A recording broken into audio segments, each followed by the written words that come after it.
In episode 8.2 of Unshuffled, we discuss the second album from Cavalera Conspiracy. It's called Blunt Force Trauma. Enjoy.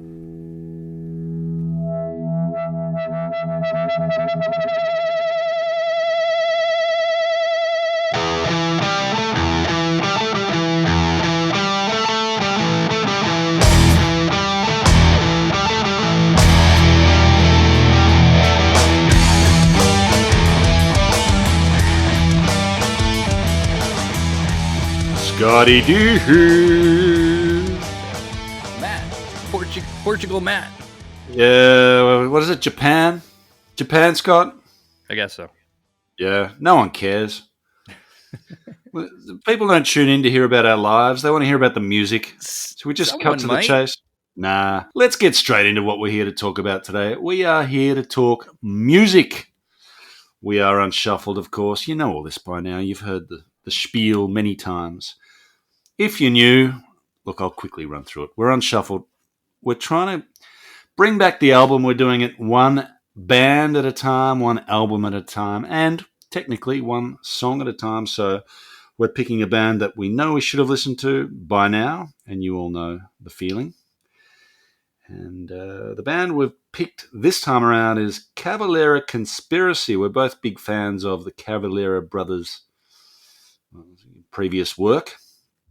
And we've picked out this one because we know we should have listened to it. We didn't.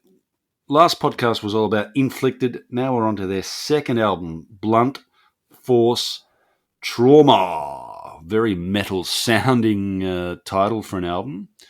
And my man in Japan, Scotty D, is going to tell us all the important details about this album before we jump in and dissect it. So give us the lowdown, Scotty. Tell us about Blunt Force Trauma. All right, here we go. Blunt Force Trauma. Release date was March 29 of 2011. It was produced again by Max Cavalera and Logan Mader, as was the last album. It's again on Roadrunner. It was recorded at The Lyre in LA, California. I feel like it should read The Lair, but unless it was a misspelling, it says The Lyre. Liar. Liar, but it feels like it should be Lair. Whatever. Anyway, it's in LA. I would have accepted Lyre. Ooh, that would have been musical. Our lineup here is a little bit of change, a little bit of a tweak from the last album.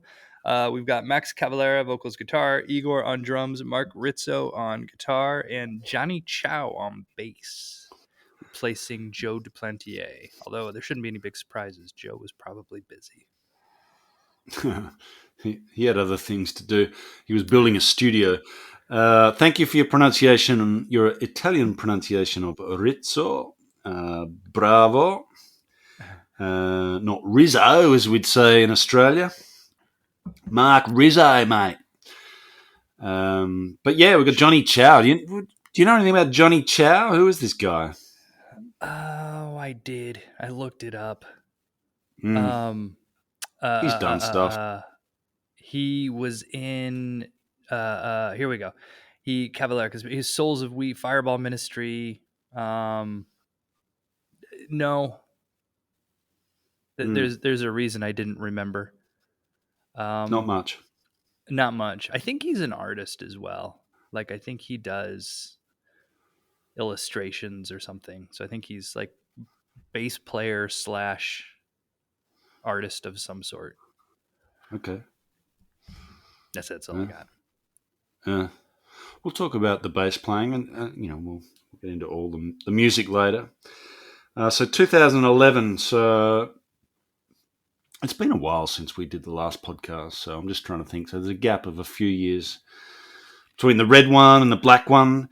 We might as well discuss the cover artwork. Very similar to the first one. So that really simple style. The first one was red with the CC black flag style logo. This one is black with the same logo, and it's got a lot of that sort of stencil style. Max seems to love his military stuff, so he's always wearing camo, and he uses that military stencil font on the cover here. So yeah, they kept the aesthetic from the first album. Let's put it that way. I like. I'm a huge fan of when bands do this, when they have sort of like color themed. I don't know. Like I know that you look like Baroness. Their album, their covers are always vastly different. They're not the same, but I like the idea that I don't know. Each one is there's like a dominant color theme, and the album's called that. What's Yeah, been Weezer, where they'll have just like it's almost a very similar photograph, but just of them having aged, but the background color. I don't know. I like it. I was kind of hoping. Uh, I mean, red and black seem like obvious go tos, but I thought maybe the third album could have been like mm. a nice fuchsia or Yeah, something. They don't. This is the last of this trend, but yeah. Oh well.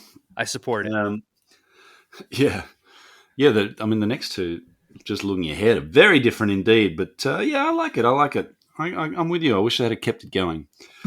The cover or the art design is by someone called Kevin O'Dowd. I don't know that he had that much work to do. It was a pretty simple brief. But anyway, I do quite like the cover and the whole military aesthetic in the fonts. Should we get into it? Do we just jump into it, or do you want to give me some initial thoughts? What your expectations going in? Tell us about when you first press play. If you're ready to jump in, I'm ready to jump in because I can answer that question while talking about track one. All right, yeah, let's jump in. Okay. All right. Well, so track one's called Warlord. And so what preceded my listening to this album was that interview that I posted in the show notes. Mm, Him talking about how the whole goal was to make this album heavier, right? They wanted to make the second album was to be heavier than the first album. And so I knew that going in. And I definitely, hearing this first track, was just like, oh, they totally nailed it, right? This first track absolutely does that. And he even there's that just that riff that drives the whole song, which that's the one thing like with Max Cavalera is he's really good about coming up with just really cool riffs. mm, I was listening to there was an interview with Chris Novoselic and Kim Thayil from Soundgarden and Nirvana. Kim Thayil was talking about the first time he ever heard Nirvana. He just kept looking around going, well, where's the riff? I don't hear a riff. And I was thinking Max Cavalera always comes up with cool riffs, and this one drives the song. But on top of that, on top of making it heavier, he's using these, like, even the words he's choosing are these hard sounding consonants, right, that give it just sort of that extra punch. And then the tempo change in the end with kind of the fading guitar arpeggios almost makes it feel like when a storm has just passed, or what I envision here to be like whatever the invading army of the warlord is like passing on to the next village. I really like this song, and I think it was a great album opener. I like those descriptions, and I agree. A real sort of statement track. I thought a great album opener. And all of those. We spoke very positively about their first album, and I think all the ingredients that made us enjoy that or helped us to enjoy that first album so much are back here. And as you said, maybe the dial's gone up a notch. The thing that stood out for me on my first listen to this first song was just that production, that clean and satisfying crunch in the guitar. So it's Logan Mader again on production here, and it's a brilliant, I think, modern metal sound. It stands out to me as just a great sounding album. There are a few, like, we're not. This is not Sepultura anymore, and I think perhaps, and we can talk about the reviews later on. This got some negative reviews in various, online outlets, but I think you can't come into this expecting this to be just a rehash of Sepultura, and anyone that did that probably is disappointed. And I admire the fact that they're not just trying to do what Sepultura did, and there is a modern, not only in the production, but there's some of those sort of squeals that we associate with post 2000 heavy metal that we're seeing here. So it's a more modern twist on both the production and also some of the guitar techniques. But yeah, a real stomper, a real, you know, slap in the face of a song. This one to lead us into the album, and just in case you had any doubts about their intentions on this album, I think the next one, Torture, maybe even takes things up a notch again in terms of aggression. This, the second track is a shorter song, less than 2 minutes.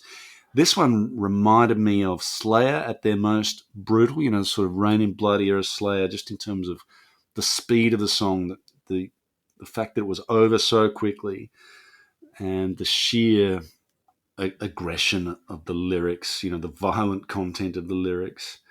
It's brutal track too, and just the song title itself, Torture. I think, and you spoke about that interview, and he mentioned this as one of the Circle Pit songs that was deliberately designed to provoke a response in the audience and get people jumping aggressively, preferably in a circular motion in the crowd. So a brutal second song to follow up that intro. Your thoughts on track 2, Torture? The thing about these Circle Pit songs, you can kind of see them coming just by looking at how long the song is, right? It's just this burst of just manic energy, and then they just move on. They don't even, like, it's just like, all right, you got 1 minute and 52 seconds, shake it out, and we're gonna move to the next song.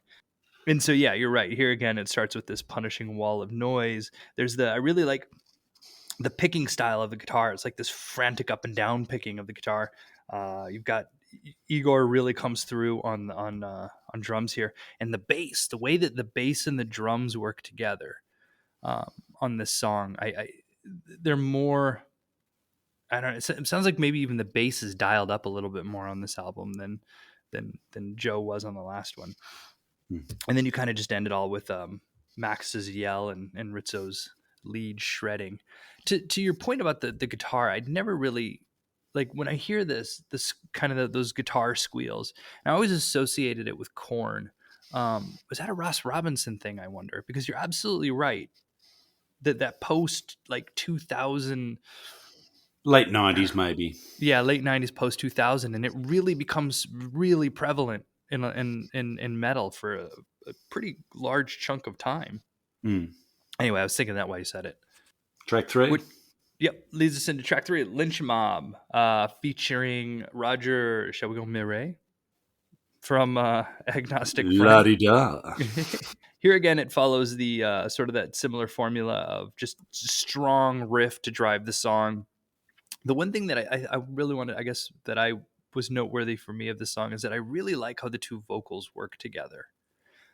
They're so distinct, but they sound so well together, especially when they double up on that shouting of Lynch Mob. But when they trade verses, it works well, and then on that doubled up shouting, it works really well. So I'm a fan of Roger. I think they should bring him back for some more tracks. How familiar were you with the work of Agnostic Front before listening to this? I know Agnostic Front, and I know a song here or there, but I'm not familiar enough to have known his name. I'm not familiar enough to have, if I had just heard this song, there's no way I would have recognized that on my own. Yeah. No, I was not familiar at all, and embarrassingly so perhaps. But that whole scene seems to have been a really big influence on the Cavalieras and this album.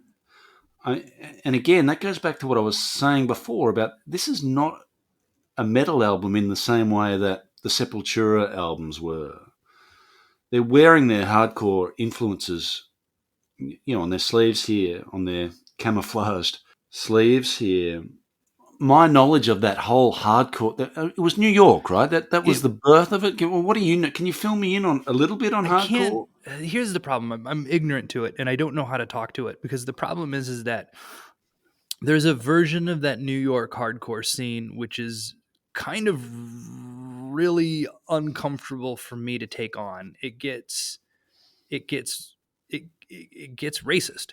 There, and and this is where my ignorance comes through. I don't know. I don't know where Agnostic Front falls on that side. I know that of that New York hardcore scene, it gets ugly on one side.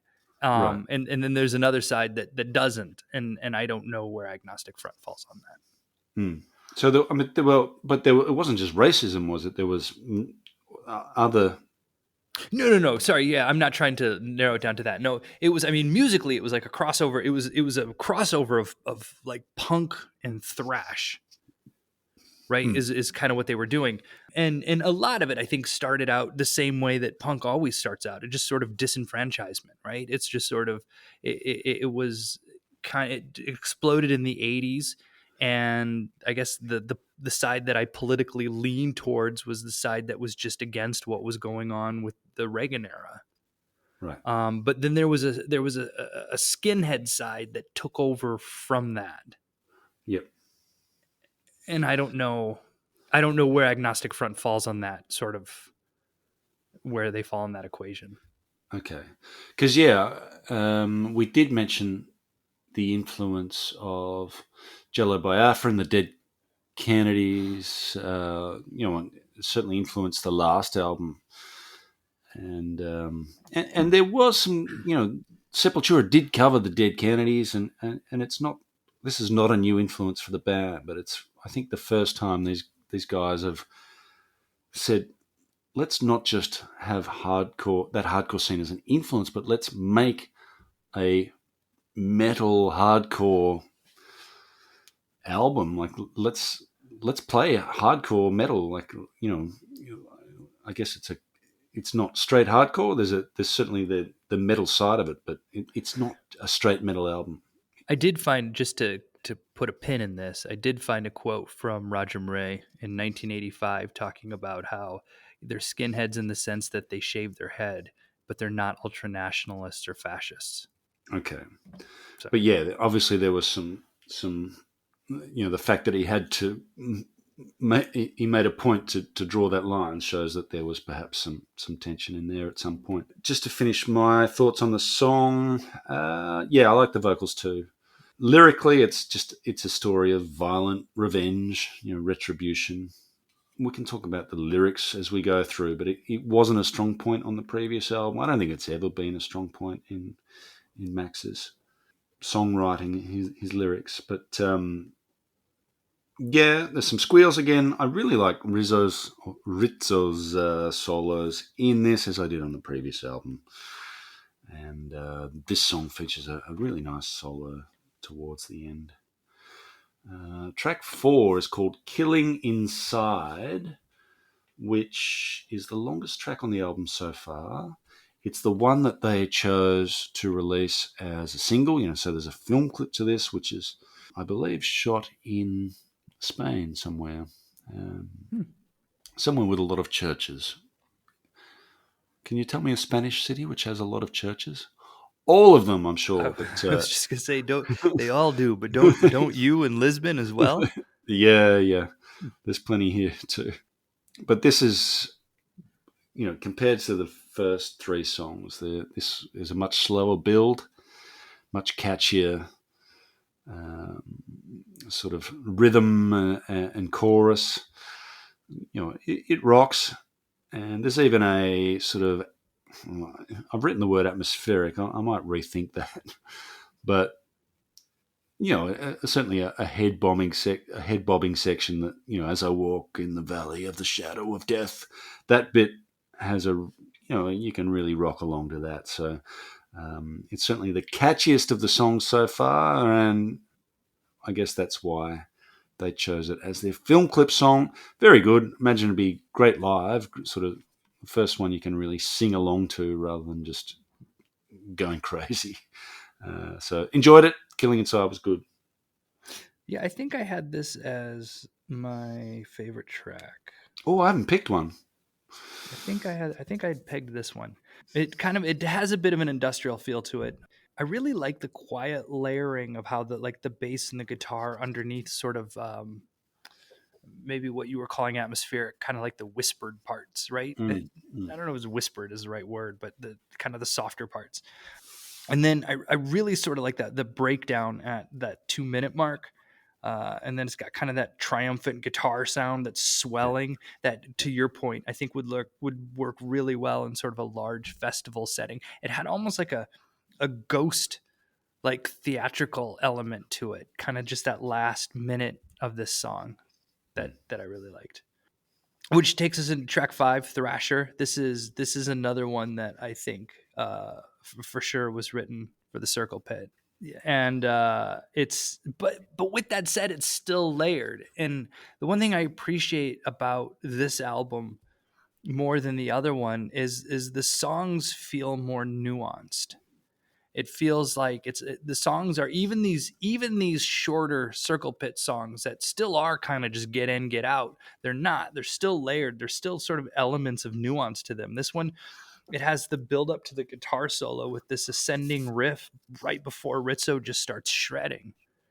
I don't know. It feels like maybe it was less rushed. Maybe they had more time to kind of work through it. But there are elements to these songs that are more developed than what I felt was happening on the first album. And this song is one of those that highlights that. It could have just Yep. been just blast this riff out for 2.5 minutes and then but they didn't. Yeah, I mean, it does what it says on the box. This song, it's a thrasher of a song. The song it reminded me of was another. I've mentioned Slayer already. Now, Slayer, they had hardcore influences as Mm-hmm. well. In fact, they released an entire album of hardcore covers. This reminded me of Ditto Head, which was of Divine Intervention. The riff was similar, I thought, and just that the whole vibe to the song. Again, what separated or lifted this song for me, and you can probably see where my Brownlow votes are going to go, was the melodic guitar work and soloing of Mark Orizzo. There's another great example of it here. I think he's great, and the big thing for me is that stand out, that I've learnt from listening to this band is I've got to go and listen to Soulfly. I mean, we talk about bands you should have listened to. Obviously, Cavalera, the Cavalera conspiracy, but this has just highlighted the fact that this guy's been doing this stuff on plenty of albums, and I've missed it all. Anyway, so I like his work, and I also like the next song, I Speak Hate.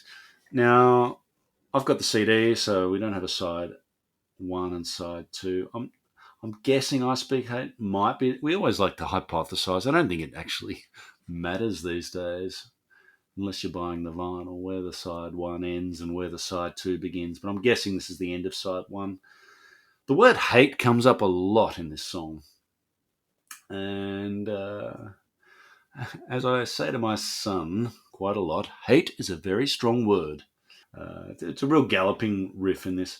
Iggor drives the whole thing. I mean, he always does. Anything Igor's playing on, he's the one driving it. I do like the final. There's a sort of slower section towards the end, and it fades out. It seems to be a critique of the criminal justice system. What prison does to a person, how it makes you hate, and so in terms of lyrics, I guess this is perhaps some of the more profound lyrics on the album to this point. It felt a little unfinished to me, this song. I thought maybe it had another minute or two in it, if they wanted to fill it out. But look, it's fine, and all those ingredients that have made the album fun to this point are still there. So, not a bad song, and yeah, interested to hear your thoughts. This song has a definite sort of 80s thrash feel to it. Speaking of which, we were just kind of talking about that. It's got that sort of that dual lead riff during the verse. The intro has like that monster riff with the clean lead guitar. We talked about that. I think you talked about it back in the first track. Um, I love what they do with sort of that clean sounding guitar and how they're able to make it heavy. And I like a good heavy clean guitar that doesn't have to sort of hide anything or muddy anything in the distortion. And this song has that.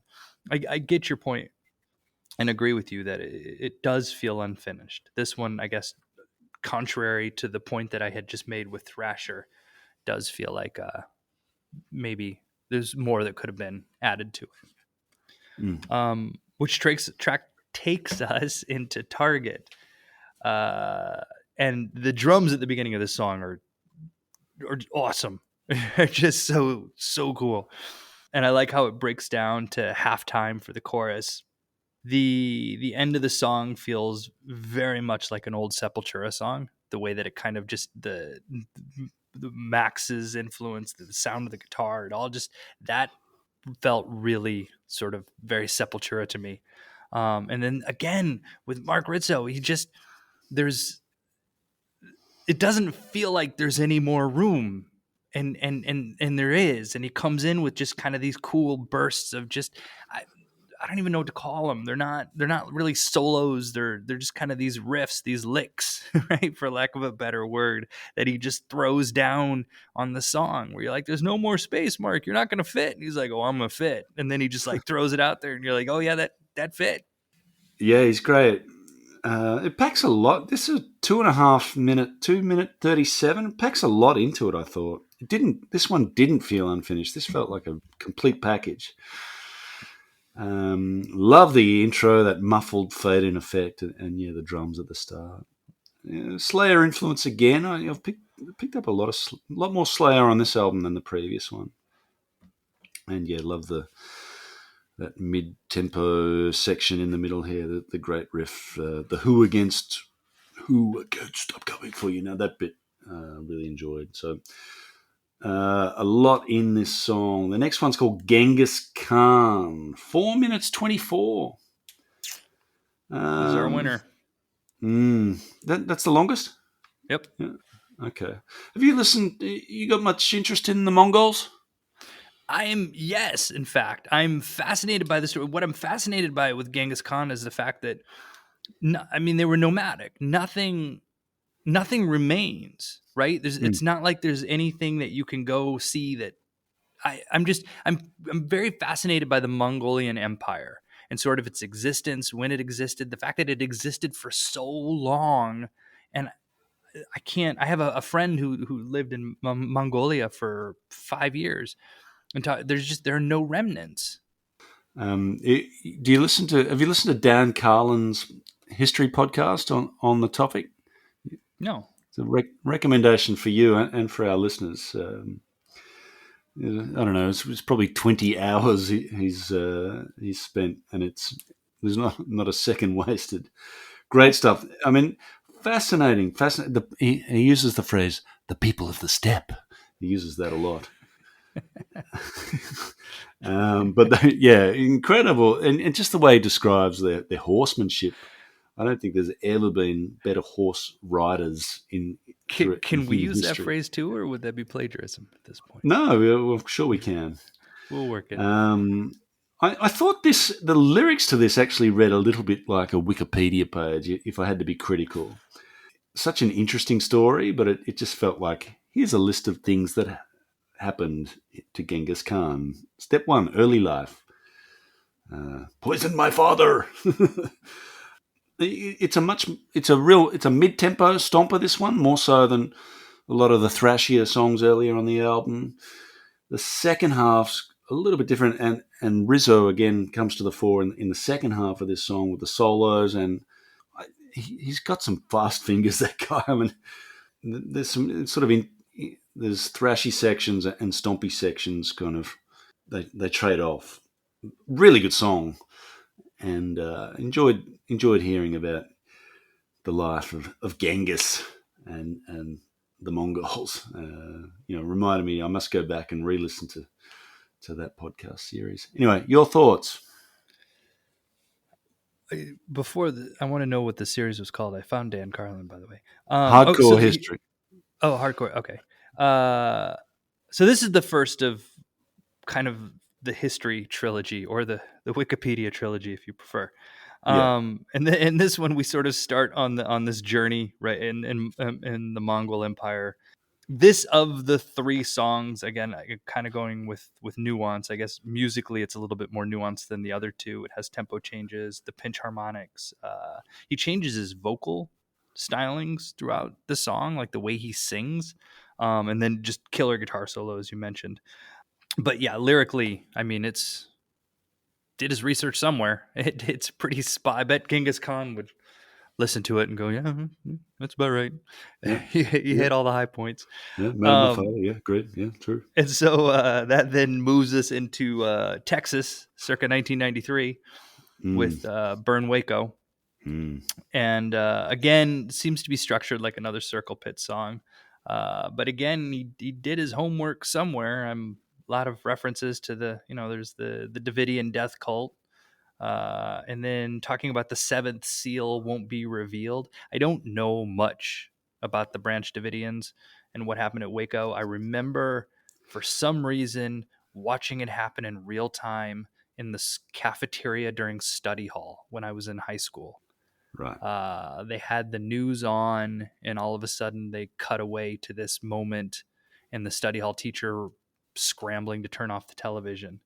But there was something to they called themselves, they were Branch Davidians, but they weren't anymore. They called themselves the students of the seventh seal or something.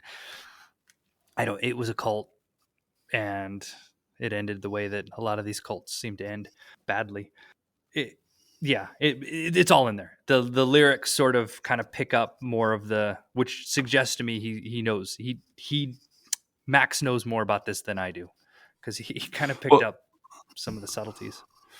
yeah. Well, it's not the first time the Cavalera brothers have written about the Waco siege and sung about it. There's a song on Chaos AD called "Amen," which is a great song, which is also on the same topic, less Mm-hmm. overtly, but yeah, I think it is about Waco.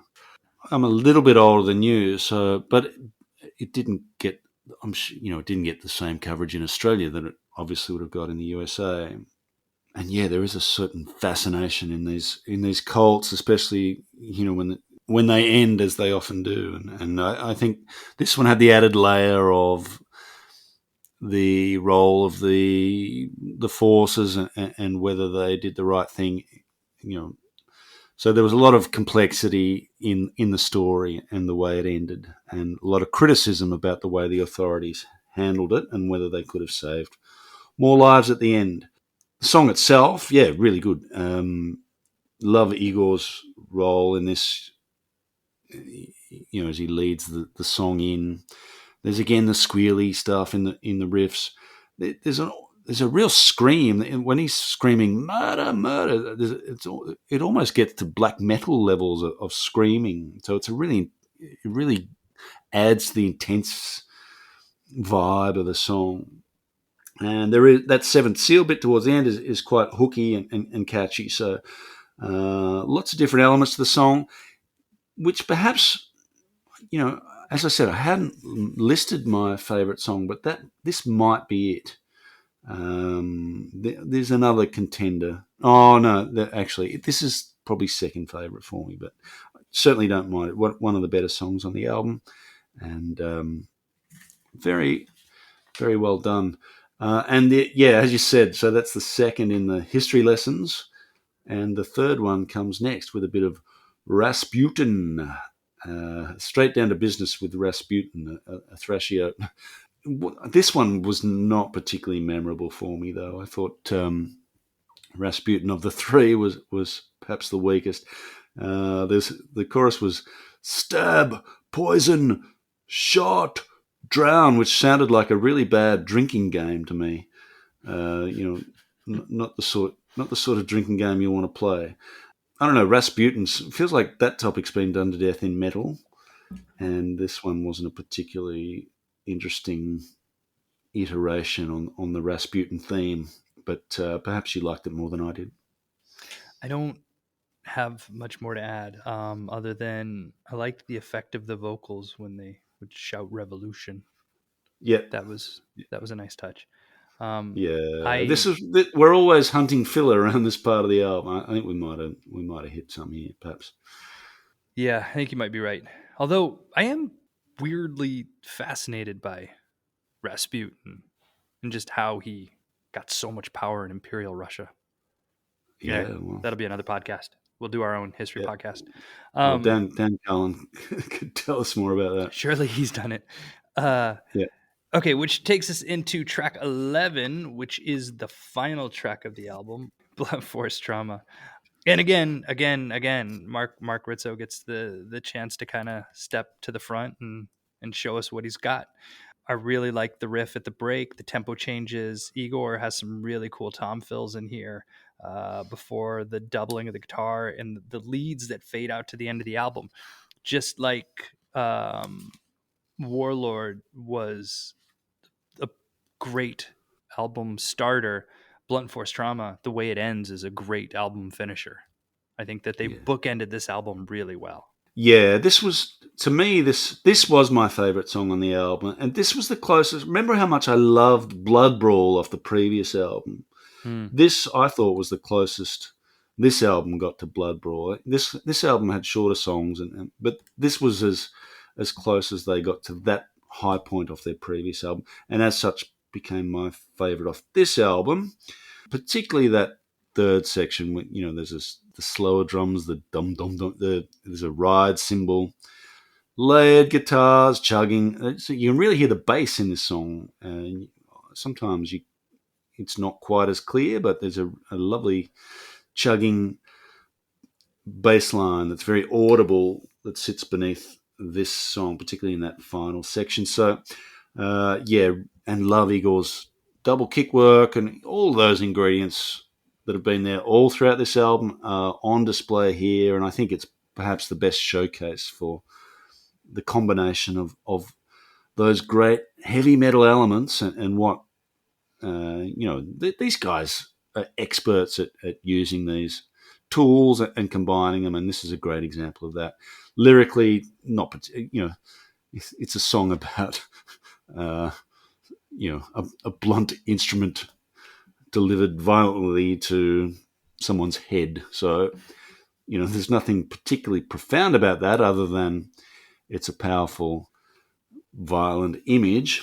But so again, the lyrics are the weak point in what's otherwise an excellent song, and in fact, my favourite song off the album. We got through it pretty quickly, perhaps not quite as quickly as the album itself, but we're not too far behind. Perhaps we can talk overall thoughts. So the reviews were pretty negative on this album. Yeah. I liked it more than the first album, to be honest with you. I liked this album more than I liked Inflicted. And I think I've kind of alluded as to why. I felt like the songs were sort of overall more developed and more nuanced. I even feel like the lyrics, like the way that you kind of just described the lyrics of Blunt Force Trauma, the last album was kind of just filled with more of that. It was more just kind of descriptions of violence. Whereas this one, lyrically, it was more narrative, right? There was more storytelling to the lyrics, which I liked. I think Yeah. overall, I liked this album more than Inflicted. Yeah. No, I really liked Inflicted. I really liked this one too. I think it did cop some unfair criticism, and I think some of that stems back to a misunderstanding of just what the band was trying to achieve here, and the fact that it's not a metal album in the true sense of the word.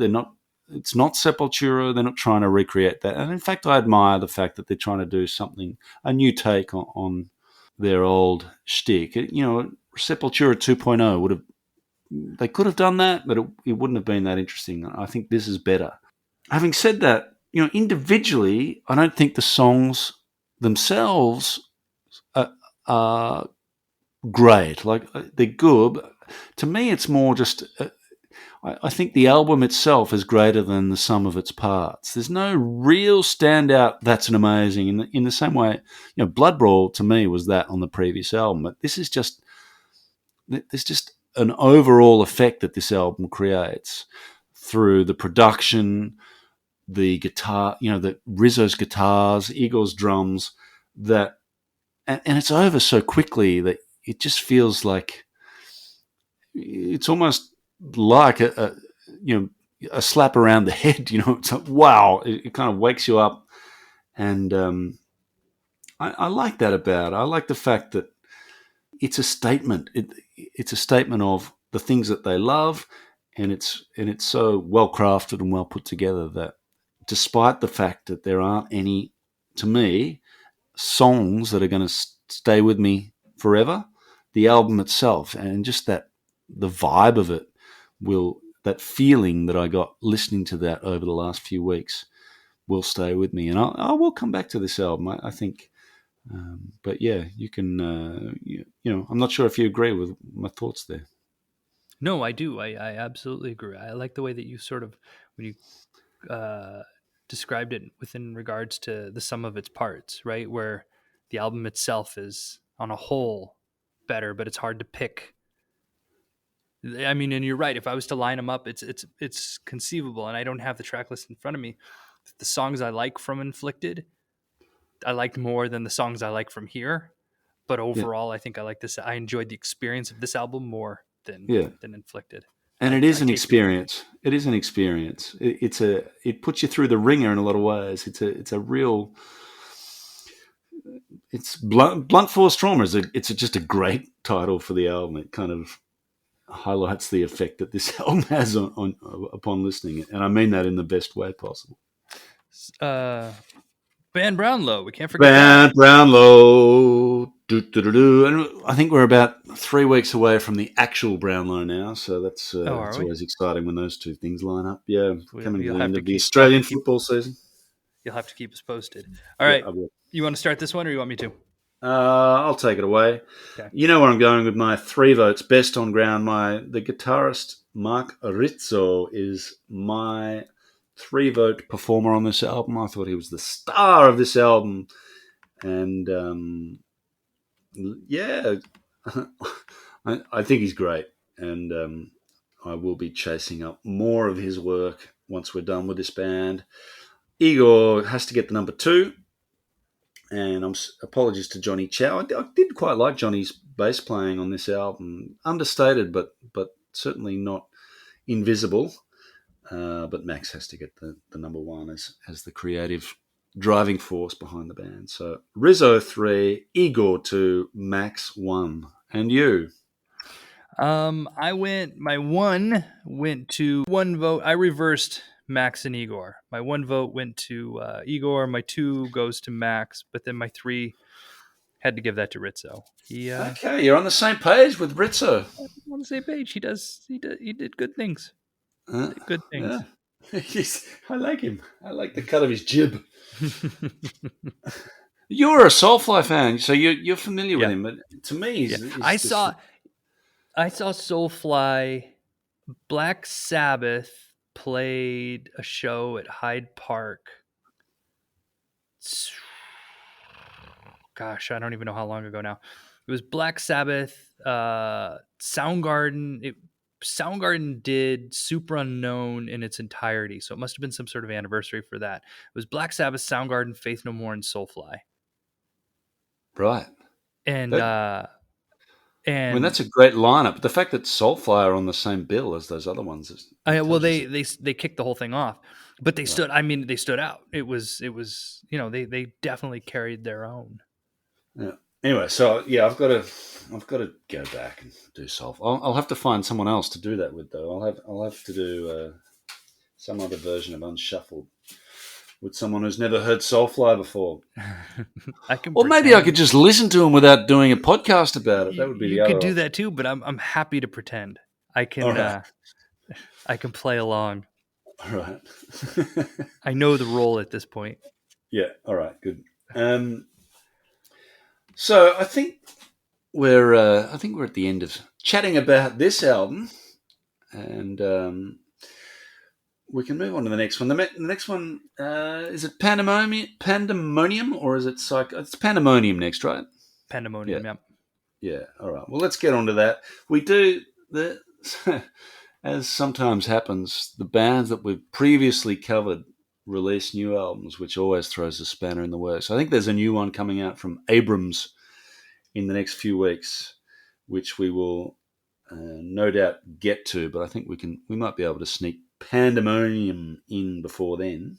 Thank you, listener, for sticking with us, and I hope you've enjoyed our brief thoughts on a brief album here, a brief but brutal album. And stick with us as we explore the next one in the Cavalera Conspiracy Catalogue, Pandemonium.